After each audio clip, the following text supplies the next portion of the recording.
je vais quand même défendre mon action point à point. Quand j'étais ministre de l'économie et de l'industrie, la feuille de route avait été déterminée par d'autres que moi.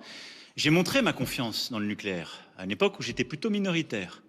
Et j'ai agi pour que nous puissions sauver la filière nucléaire française. C'est le moment où nous avons fait l'opération de sauvetage de ce qui était Areva. Nous avons réunifié la filière, bâti Framatome. Et aujourd'hui, on peut encore parler de nucléaire français parce qu'il y a eu cette opération industrielle et que beaucoup a reposé, je vous le rappelle, alors sur EDF. Et nous avons redonné notre confiance.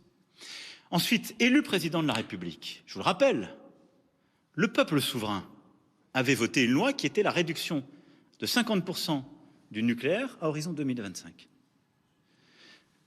Quelques mois après mon élection, avec le ministre en charge de la transition climatique, qui était alors Nicolas Hulot, nous avons porté de repousser cette échéance de 10 ans. Et donc, dès le début, nous avons redonné de la visibilité à la filière nucléaire. C'est absolument inacceptable que les gens qui ont eu la responsabilité des travaux de maintenance du parc installé puissent expliquer aujourd'hui que nous n'avons pas pris nos responsabilités. Parce que dès les premiers mois de mon premier mandat, nous avons redonné de la visibilité à la filière, en expliquant qu'on allait décaler de 10 ans les objectifs qui étaient initialement prévus, en redonnant de la confiance à la filière, en redonnant des objectifs. Les travaux de grand carénage ont été décidés et les investissements en formation et pour l'entreprise ont été pris.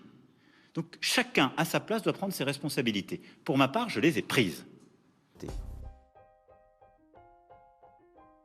14 réacteurs de 900 MW seront arrêtés d'ici à 2035. Ce mouvement commencera à l'été 2020 avec l'arrêt définitif des 2 réacteurs de Fessenheim.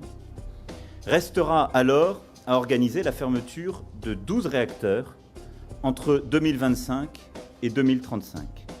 4 à 6 réacteurs d'ici 2030, le reste entre 2030 et 2035. Il est sympa et attirant, mais méfiez-vous, c'est un truand.